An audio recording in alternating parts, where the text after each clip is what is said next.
Hello and welcome to the Classic Gamers Guild podcast. It is our final episode of the year. After this, there's going to be a little bit of a hiatus for just a couple weeks. Hopefully we'll be back sooner than later. We'll keep you updated on our Facebook and our Twitter.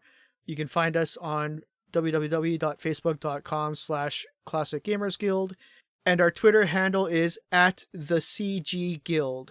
I will be posting there regarding the progress of the podcast, including updates, and I will let you know when to expect the first episode of the new year.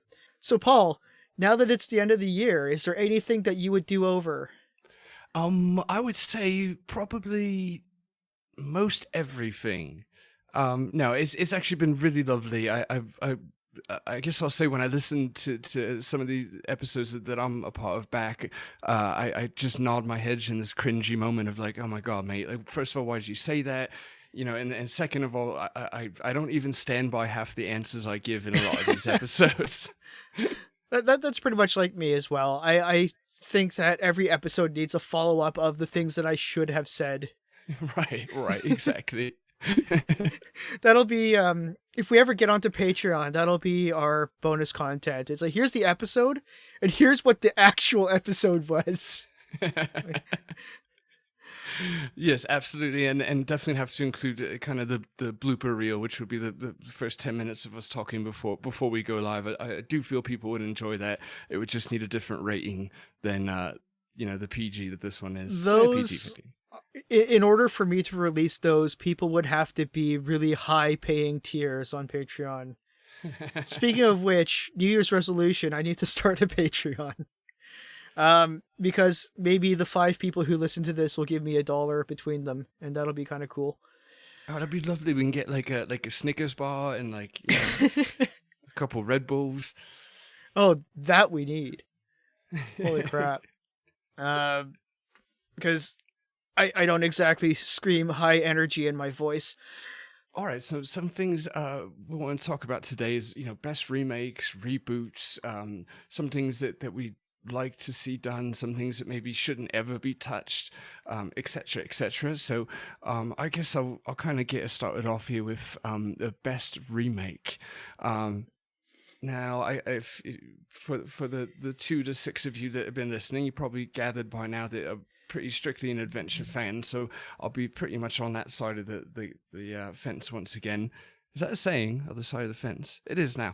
Anyway. Sure, yeah. Right, we'll make it one. No one has ever talked about the other sides of fences.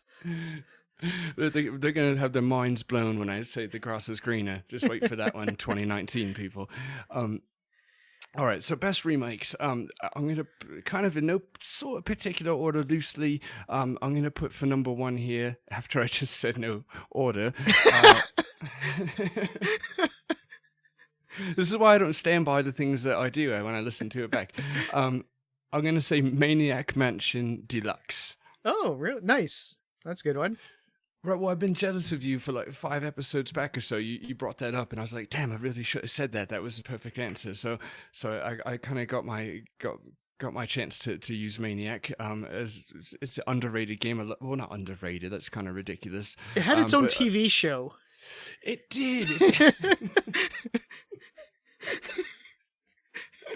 It's hard to declare a game underrated when it's pretty much a household name as far as most adventure games go, to the point that it had its own TV show. It's comments like that is why I do so many face plants and palm whatever when I listen to myself back. Like really, mate, the game that started Scum. You know what was really underrated? Carmen Sandiego. Yeah, her and their Mario games never took off, but they never got the respect they deserve. Oh my God. When will people discover these? We just have to keep soldiering on, putting them out there. And it'll take off. Maybe they'll even reboot and make a mini console of it. Anyway, I picked Maniac Mansion Deluxe. It's made by Adventure Game Studio. That's where you can find it for it's freeware there. I picked that one because they stayed true to the idea of pixel art, which I love. I'll kind of hop on about that later, so I'll save it. But it's basically almost like instead of remaking the game into like entire new engine, new graphics, etc. Albeit it is a different engine, but still. it's basically like, this is how I would like to see the game, which is more background instead of that plain black background of the night sky, let's say, for the original Maniac. Yeah, basically, almost comparable to like Sierra's VGA remakes, just a nice makeover, if you will. And everyone knows we all deserve a little makeover sometimes, little pampering. Yeah, for sure. I've not actually played the deluxe version. I think there's like 3 versions of Maniac Mansion right now, between to say nothing of all the different ports, but let's just say on the PC there was the original, there was the deluxe, which was an unofficial fan remake, if I understand correctly. And then there's like the enhanced edition, which I think is the more readily available these days. And I don't really know the difference between, I could not, in the sense that I could not, if you showed me 2 screenshots, point out which one is which between the deluxe and the enhanced, because I don't know. I've never played them. But I will say that there was kind of a charm to the really simplistic graphics of the original Maniac Mansion, just because, those are the graphics that I grew up and loved. I'd be a hard sell to see that any differently, personally, and be like, oh yeah, that's better than everything that my childhood was foundationally based on. Right, yeah, all right, I'm gonna sell myself out. I ain't exactly played the deluxe one, that one I just named as my top pick. All right. Wow. But I like the idea of it, you know what I mean? Okay. It's like, it's like online dating. I like the idea of that person. I know there's a filter in front of it, but let's just give it a chance. But I guess deluxe can almost be compared to like the FM Towns releases of a lot of games, where it just kind of takes it that one extra step, just a few more pixels, a little prettier. So I'd almost say like the originals, like EGA, the enhanced is like, I guess, sort of EGA, and then the deluxe fan remake is like an FM Towns, just bells and whistles kind of Cadillac version. You mentioned the virtues of kind of really staying very true to the original. So this is actually a fan remake as opposed to anything particularly official, but there was, or rather there were, 2 remakes that came out roughly around the same time, within a span of a couple years of each other.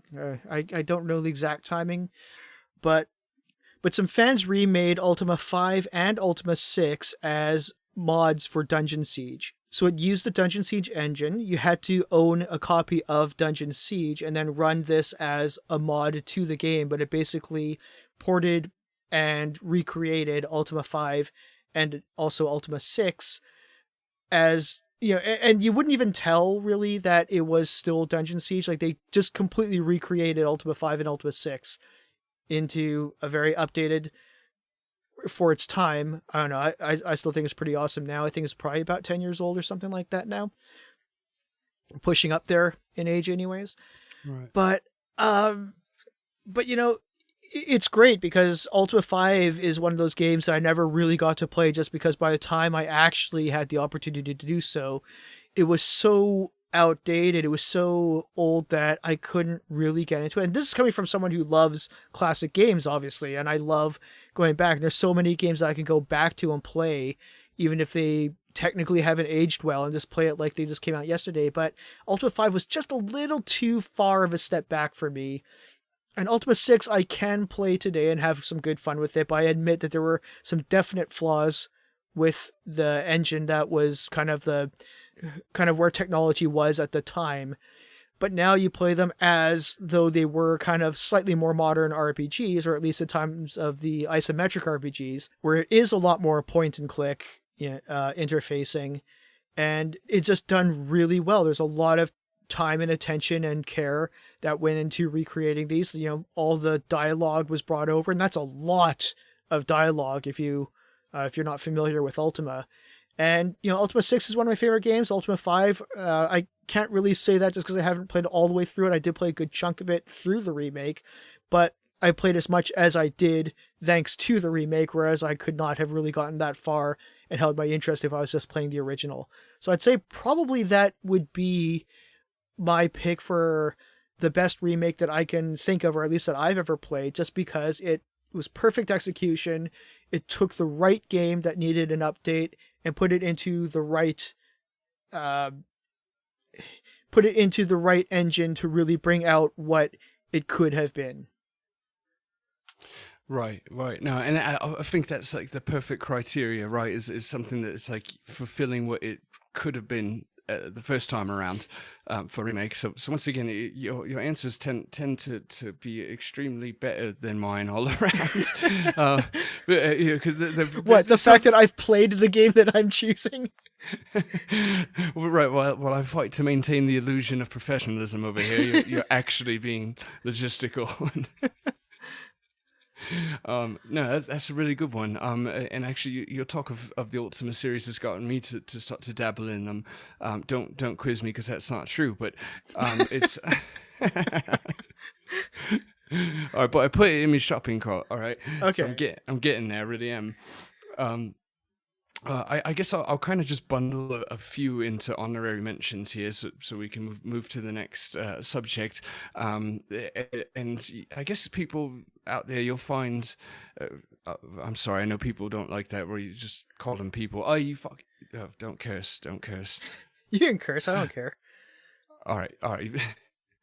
I was trying to try and recreate it, and I'm not sure what I'm saying. Oh right, yeah, people don't like to be called people. Like, hey, you fucking people out there, listen to what I gotta say. So I'm sorry about that, even though I repeated it at least twice. You'll find my answers yeah, I guess the answers, right? Opinions, whatever. They're a bit like aberrant, you know. They're not. Well, I should say that they're actually they're that, except the exact opposite. They're not very. So it's going super smooth so far. All right. I promise people we've actually done a few other episodes and they came out sort of all right. So, anyway, you know, they're not extremely different from the accepted, you know, norm or whatever. You know, basically, they're not a huge leap from the original, is what I'm getting at. But what I put down, I'll kind of just go through them real quick. Is Space Quest 2, another fan remake by Infamous Quest. I thought that was really cool, just to, you know, have a pure point and click, no passive version of it. I love the passive, don't get me wrong, but for me, it's like I love these games so much. Just to have two versions of them is really fun. And on that same note, I've also got King's Quest 1 and 2 by AGD and King's Quest 3, again by Infamous Quest. I thought they're just really professional, really, really well done. You know, people that really don't like passes, I guess, could say that it needed to be done. I happen to love passer games, so for me, it's either or. Just having both is really cool. But if you don't like passer games that much, it's cool to have the options to play King's Quest 1 through 3 as a point and click and Space Quest 2 as a point and click. And I guess finally, just a kind of shout out to Double Fine for all the kind of LucasArts remakes. You know, for me, I'm so keen on pixel art and the way things were or whatever, that I really just like them because, one, there's mobile ports, which is really nice to have it on your tablets and on your phones. And furthermore, there's classic mode, which for me, if I ever break it out, I switch immediately to classic mode because I like that pixel art better. Mm-hmm. But you know, I can't really say I'm a big fan of the actual remasters, just because, again, the pixel art factor.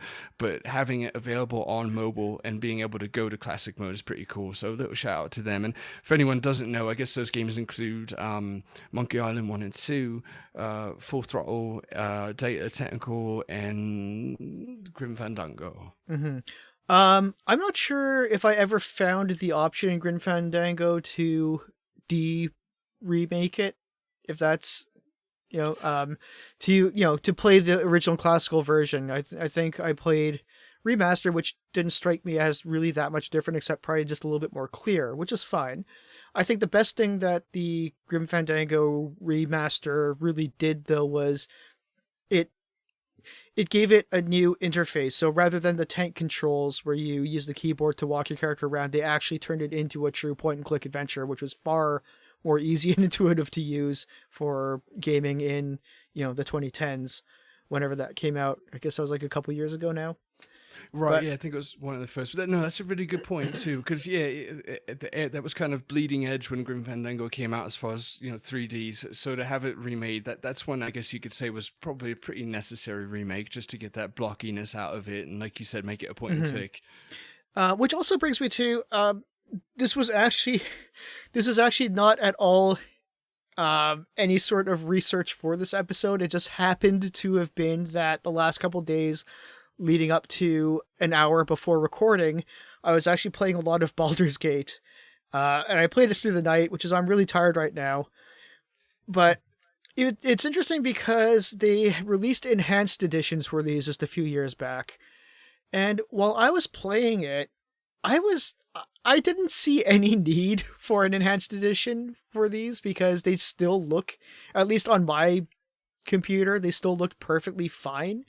And I don't know if it's just because I grew up and I'm used to seeing blotches of pixels, but I just thought there was nothing wrong with these. And sure, I'm playing it on like kind of a, I guess it's like a 15-year-old LCD monitor now. But, and I don't know what it would look like on, say, a 40-inch 4K or something like that. But, and also these, I guess, part of the reason for these enhanced editions is to release it on tablet, and maybe it shows up differently on that. But playing the classic version on my computer, even literally up until this morning, I saw no reason for it. I was just like, no, why would I play enhanced editions when this looks perfectly fine? So I don't know if there was contexts in which enhanced editions are far better experiences, but right now I would say that as far as I'm concerned, the enhanced editions were completely unnecessary. Right. Yeah, no, I can totally relate. Kind of going back to the Double Fine remakes, basically I'm stating, like, thanks for remaking it so I can click classic mode. Yeah, yeah, you pretty know, much. making it available on more devices and consoles, whatever. That's basically the only reason I'm happy about it, is so I can play it on my phone or whatever, and then click classic version, because, yeah, I like it that way better. And for me, it's not even nostalgia as far as the original look. It's just I really like pixel art, and I find it beautiful. Mm-hmm.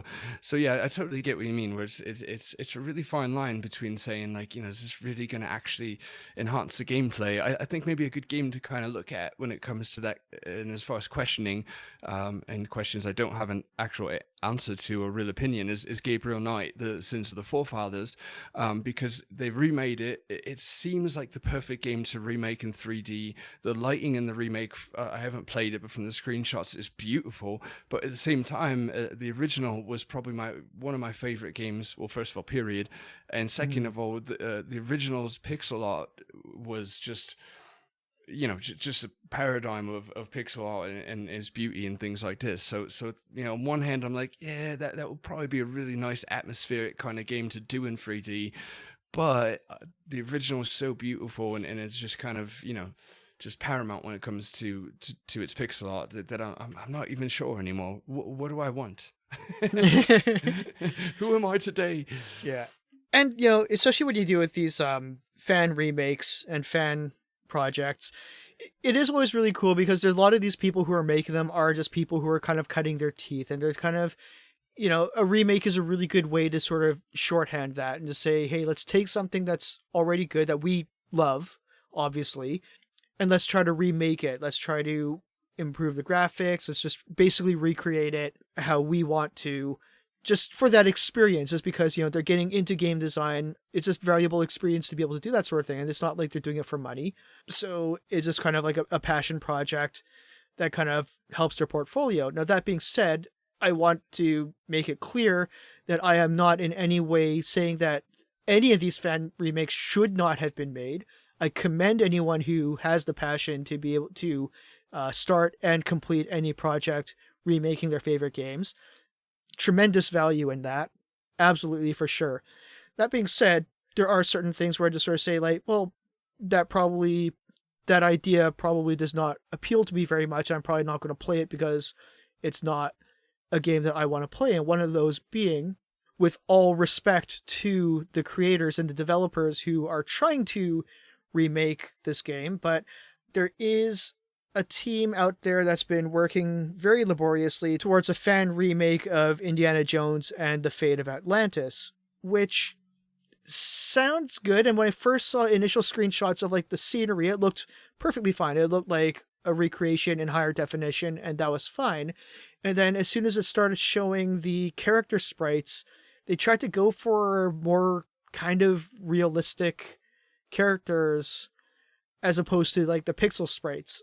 And I thought that really took for me personally, that took a lot of the charm out of it, because now, number one, there's a bit of a clash between the background and the characters, and number two, I liked those pixel characters. I liked the pixel art. That's part of what made it so great for me, was this aesthetic to it all, and they kind of, fair enough, it's their project. They can do whatever they like, whatever they think improves it. Go for it. And like I said, there's huge value in just doing this project at all, and I'm not going to stop anyone from doing it or saying that they shouldn't have, but I don't know, it didn't work for me. No, that's actually a really good point that you raised, as far as the characters clashing with the background, just everything being a bit too high def. Your eyes don't know kind of where to go, and maybe it takes a little bit away from the beauty of the background. And on the character pixel art versus high def, as you just said specifically, it reminded me immediately of why I'm not such a big fan of the remix of Monkey Island, because they gave Guybrush like this giant Brian Setzer pompadour. Oh yeah. And it just kind of ridiculous to me. I mean, I don't know, it's just not really my bag or whatever. But yeah, it's a really good point. Now that being said, I do want to say, if I haven't made this clear enough, I really respect what those guys are doing in trying to remake Fate of Atlantis. If you are a fan of Fate of Atlantis, I encourage you to try to track it down. I don't really have any information that'll help your search, but I'm sure if you just Google it, just Fate of Atlantis remake, you can find the information.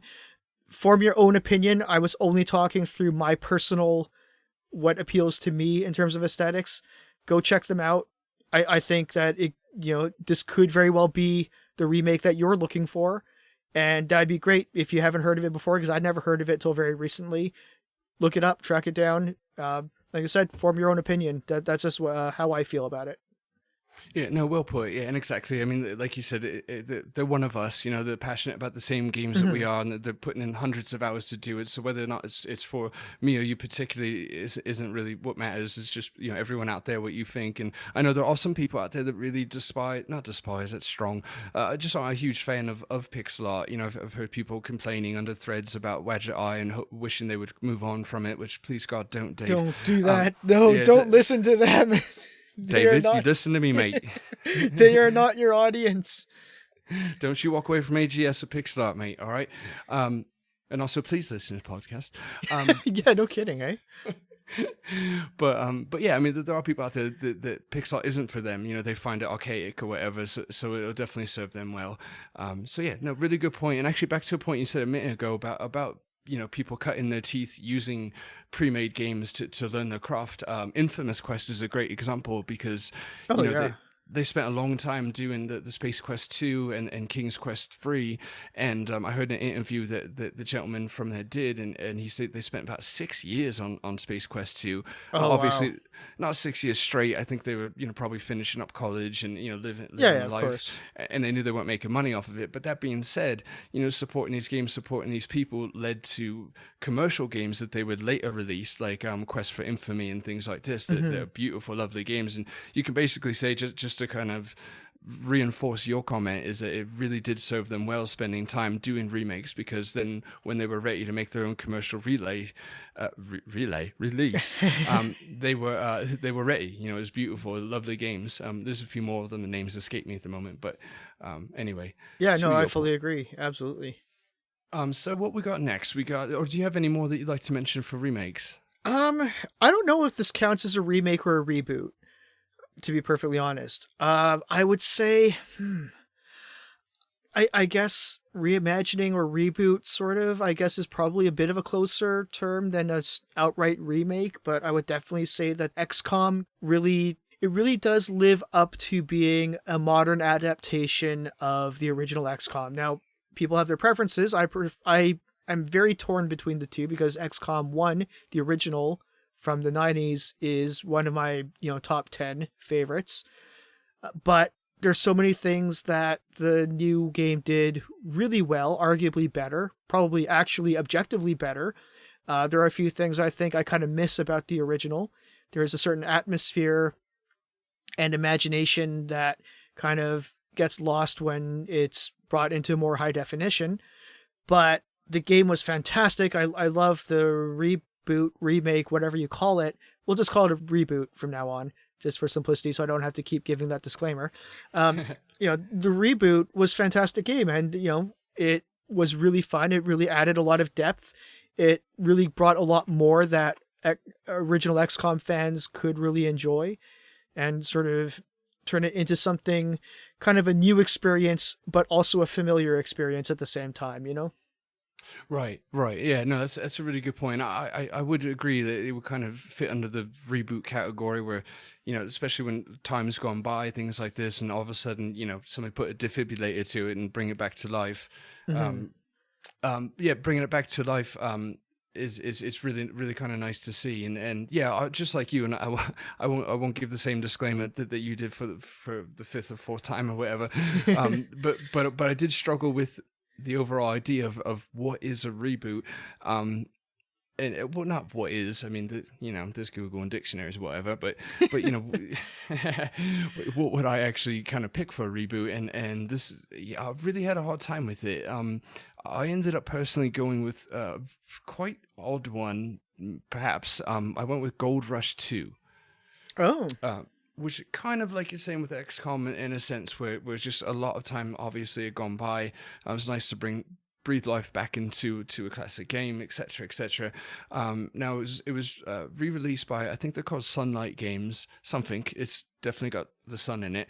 And they had, previous to the sequel, had remade Gold Rush with the HD 3D kind of engine.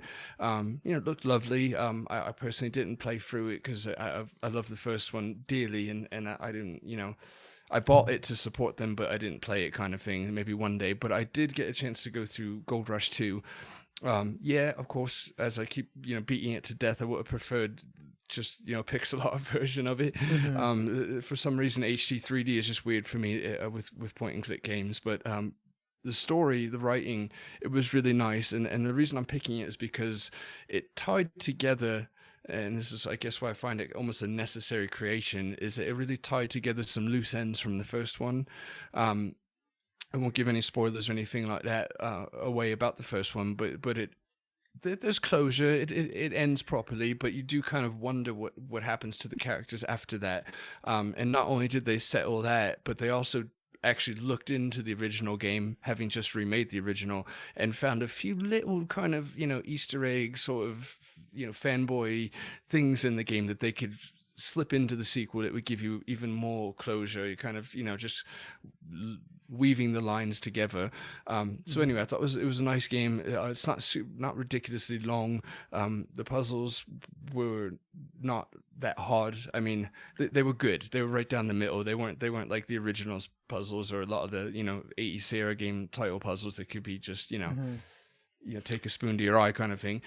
So I thought they did a really really good job with it. And to those of you who are listening to this podcast, tune into our next episode, which I've just decided is going to be about sequels whenever we get around to releasing that. But anyways, yeah, so no, that's a really cool idea. And speaking of sequels for now, actually one of the conspicuously absent games from my list anyways is actually the fan remake of Quest for Glory 2 Trial by Fire, which is a little bit controversial because it's a very dear game that a lot of people hold as perfection. So a lot of the question is whether or not the remake has improved or perhaps diluted the experience. I personally think, as far as a remake goes, it was fantastic. I thought it did what it set out to do really well. I liked the new additions, as long as you just keep in mind that they aren't the proper canon, but they were just nice little Easter eggs and side quests that are just, for fan service. There's nothing wrong with fan service, as long as if it's a fan game. There's nothing wrong with fan service, if you ask me. So I think they, I loved everything they do with it. I liked the more in-depth combat. I liked that they imported it into the same engine that was used for Quest for Glory 3 and Quest for Glory 4. I do kind of, looking back, will probably, the next time I play this game, will probably play the original EGA, just because, it's been a while. The last couple times I played through it was the VGA remake. But, yeah, I mean, I'm not going to say which one is better or worse than the other, but I'd say that it was just a very worthy remake for what it set out to do. And as a fan project, I thought it was pretty close to spot on, really. Yeah, and I completely agree. I forgot if that was Infamous Quest or AGD, but AGD. either AGD. Mm. And to kind of further your point, or to back you up, I guess you could say, I look at it as it's a bit strange in the sense that a lot of these Sierra titles got a VGA remake for just the first game. So if you kind of go into it as a maybe newer player that's just turned on to these games and here now, modern times, you play the VGA version of basically any Sierra game got a VGA remake. Well, the big ones, the quests, let's say, and the Larrys. Then all of a sudden you go to 2 and it just drops you back 30 years in graphic design. So it's almost kind of nice that they just carried it on. That's one of the reasons I put Space Quest 2 earlier, because you can play the VGA version of the first one made by Sierra, and then all of a sudden you just have to take this huge leap back to the original parser of the second one. So it's just basically, for me, filling in holes where it's like, all right, if you like the VGA or the pure point and click kind of layout, then we've got you covered. We're going to continue to go down the line until we meet up with Sierra and where they were at with, say, 3 or 4, whatever. Mm-hmm. This might just be pure. This probably is. In fact, it is pure nostalgia talking. But I don't know. I can't really bring myself to play the VGA remakes of most of these games. I did play the VGA remake of Quest for Glory 1 quite thoroughly. I do prefer the EGA version, but I played the hell out of Quest for Glory 1 VGA remake. I played through with every single character class. But things like Space Quest 1, Police Quest 1, Leisure Suit Larry 1, I have no desire to go back and play those as VGA remakes, because just, I don't know, there was something so perfect and charming about the originals that I just feel just shouldn't really be touched. You can get them to run perfectly fine now on DOSBox off of GOG releases. They run, they look fine. They properly scale up to your monitor, and I just think that's the way they should be experienced. I don't like, even though the VJ remakes are really not that much younger than the originals, only by a couple of years in some cases. Right. But I don't know. I think that I just don't really appreciate them as much. They don't draw me the way, going back to like the old AGI, or in some cases the SCI engines. You can't capture that for me with VGA games. And that's even coming from somebody who, a lot of my favorite games are from the VGA era. Quest for Glory 3 was my favorite of the series. That was VGA. But I guess what I'm saying is that the games that were created in AGI or SCI, I don't want to necessarily see them updated into VGA. Again, like I said, the Quest for Glory 2 VGA remake, they actually made it pretty worthwhile to go back and revisit, because they did kind of reimagine a few things. They tweaked some of the combat. They threw in a few Easter eggs. They tied up a couple loose ends for some of the late game content. And it's funny because the actual official remakes, they don't draw me at all. Yeah, no, I agree with you, mate. I'm not sure I've actually seen any of them through. I've probably dabbled in most of them. What I find really strange with Leisure Suit Larry, with Space Quest and Police Quest, let's say, that their VJ remakes, is I don't. Well, first of all, they're really almost over the late '80s, early '90s in vibe. Just the colors, just things like this, which is totally fine. Obviously, I like that very much. But it almost seemed like the art direction itself took.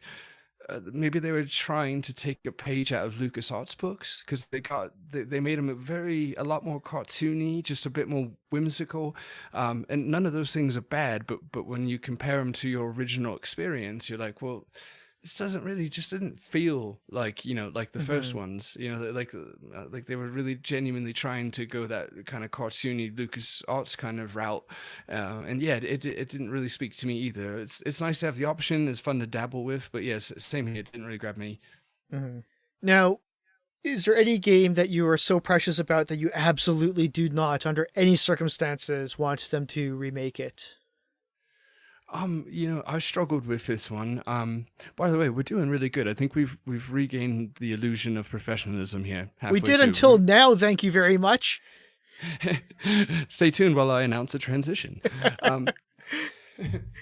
As far as a game that I really wouldn't want people to touch, I would say everything and nothing.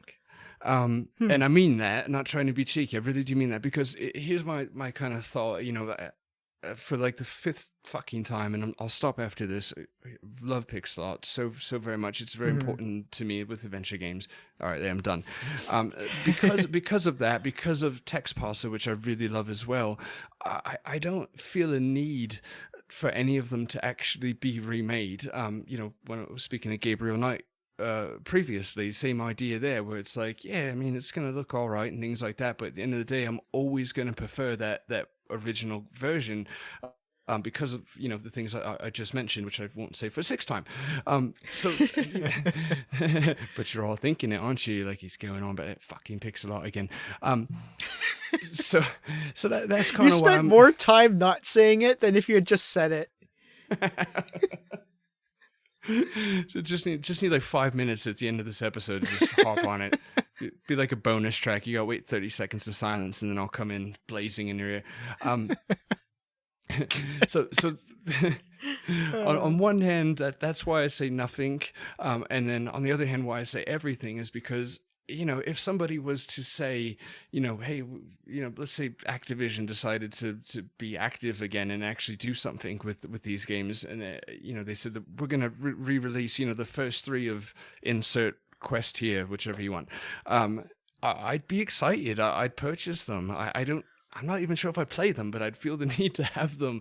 I would just be excited that the games are getting recognition again.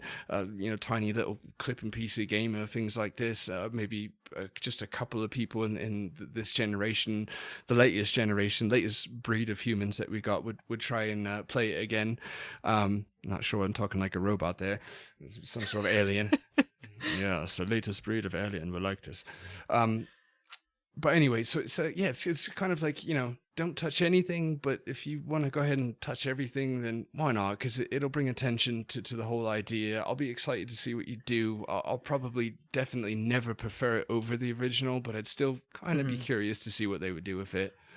I had a very similar, but also very different response in terms of that, in which I did go with a very blanket answer as opposed to picking out anything specifically. But my response is pretty much in regards to any classic point and click adventure, much like yours, in which I say, fan remakes, do it. Even if I don't like it, just do it. I would love to hear, see, play anything, or even if I don't play, maybe I'll just be like, oh, that doesn't look like it's for me, but I'll support the endeavor. So if you're, as I said before, if you're a new developer and you're doing this as a passion project and you want to make a fan remake, do it. And I would love to see what you do. But if you're one of the studios who's doing an official remake, please don't. Like, I mean, Right. It's great to see what fans do. It's great to see, people pouring their heart and soul into see what they come up with, things they might do differently, things that they, see what they keep the same, and, all that sort of thing. But when it comes down to sort of like, hey, let's find a way to make money off this, what can we do? And, at least half the people never even played the game before. It's just like, just leave it alone. Just don't touch it. If you don't love it, don't touch it, right? Yeah, no, once again, you're really good at this, mate. That's really solid. Right to the point. You didn't hop on about pixel art for 10 minutes like I just did. We're at number 7, by the way. 11 and counting now. But I was counting, we have a little ticker up on our not screen. No, it can end anytime you want, Paul. It's on you. It's your decision. Stop this madness, mate, please. Only you can stop talking about pixel art. I don't have an angel and a devil on my shoulder now. I just got 2 devils shouting, say it again, say it again. Make him want to turn it off. You say it so much. All right, I will try and stop. But no, like you said, if the fans do it, it's out of love. If the corporations do it, they're looking at money. What's going to sell? How can we twist and turn it and modernize it and add some, first person shooter elements or RPG elements to it and things. It's basically that kind of Hollywood conundrum of like, we're only doing it for money. We don't really care about the fans or the fan experience. Why was there no Carnage in Venom, for example? Hollywood, listening, mates. Things like this. But yeah, that's a really beautiful way of putting it. And I just figured I'd muck it all up and over explain it like I tend to do. All right. So unless you've got any more to add, what would we do for a game that should be remade? A game that should be remade. I am going to let you answer that while I think about that for a second. All right, and I will count on you to be listening to my every word as opposed to thinking about what you're going to say. Here we go. I would like to see one of these two remade, Sanitarium or The Dig. Sanitarium is one of those games, I guess almost like Grim Fandango, where, God, I say that so funny, Fandango.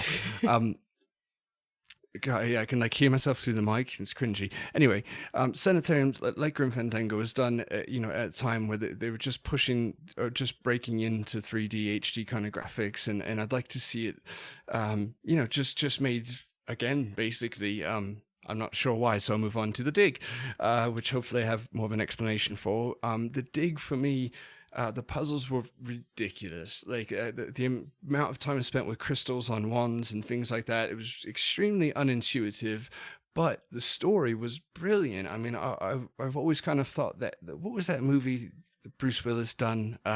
Armageddon? Yes. I always thought that Armageddon should have been the Dig script. They have some cross similarities. I agree that movie would have been far improved if it had the script of The Dig. Right, thank you. Yeah, all right. Far improved. It could have had the script of any other movie, and it would have been far improved. I think Armageddon would have been better if they were working off of Home Alone. I don't know, just anything. Just put a good movie in there, and it'll be better. Now I feel a little less special with my answer, since Home Alone could also be included. But no, it's I'm not sure how much Spielberg actually had to do with The Dig, but I will say it did come across extremely cinematic. The script, with no spoilers, the script, the idea, the way it plays out, it was just a really cool story. But there was so many facets about it that could have been done better, from the puzzles, the intuitiveness. Dare I say, even the pixel art 12 could have been a little bit better, no, I'm not going to say or not pixel. It's got to be, that's 13. But either way, the last thing I'll say on that, I can see you just grabbing the bridge of your nose and exhaling. I love it. I'm going to turn you into a chain smoker after this. All right, that's all I got on that. I was gonna say Road Rash, but it came to my attention in my research for this episode. That's not true. It came to my attention that there's a game called Road Redemption that was released last year. That's basically a remake of Road Rash. I think it's an independent developer. There's no rights needed or taken. But that's the one time I think you'll ever hear me not mention an adventure game. There you go. Here's another really good one that I think would just, you don't even need to do much, just remaster it. I want to keep the art because it looks, as much as it looks really crummy on any objective level, I find it really charming. But if you could just remaster, like just kick in clean up the pixels so that it can play on a proper screen very well, or even just don't, I think it plays well just as it is.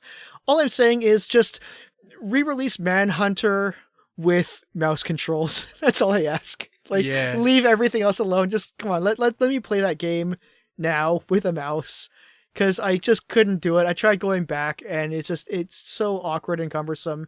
There's not even that's probably the best way to remake a game for me, is just put in the controls that it needs to have for any game. Like, Their Finest Hour doesn't have joystick controls. Why does Their Finest Hour not have joystick controls? Yeah, no, you're absolutely right. That's actually probably the best answer the whole episode. I completely didn't even think of Manhunt, and you're right. That's one that they could give or take, leave the graphics alone, whatever type of art they used in them graphics, and just fix the controls.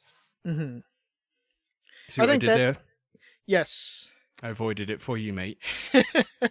Happy I holidays. think we can conclude now with the correct answer is don't do anything except fix controls. Right, Yes. exactly. That is probably a good 45-minute episode or something like that, and we have concluded just fix controls. Yeah, nice taking 45 minutes and being able to fit inside a fortune cookie. But it was quite a journey to get to there. It really, really was. And I will say before we say goodbye, for anyone out there that prefer me and Rick to do this at like 3 a.m. completely tossed, go ahead and throw it in the comments. Maybe we should just try an episode like that. have a few points and start talking about... I actually would rather not bring substance into recording, but I fully support complete and utter exhaustion to the point of delirium. Yeah. Oh, that does sound kind of nice. Well, maybe except for the exact opposite, it doesn't sound actually nice at all now that I picture it. But you know, I like you. No substances were involved in this recording. Disclaimer. But I do think Rick would prefer to have a point or two if he knew ahead of time he'd have to deal with me saying pixel art 17 times. No, I just like to end the episodes with a few pints to get over recording the episode.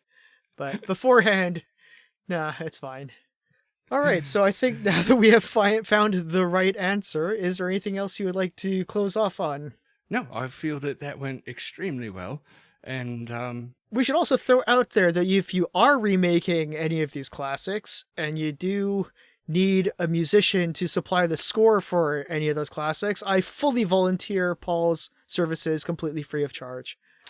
Well, thank you, mate, and I appreciate that. And furthermore, Rick is my pimp, so he is in right to do that.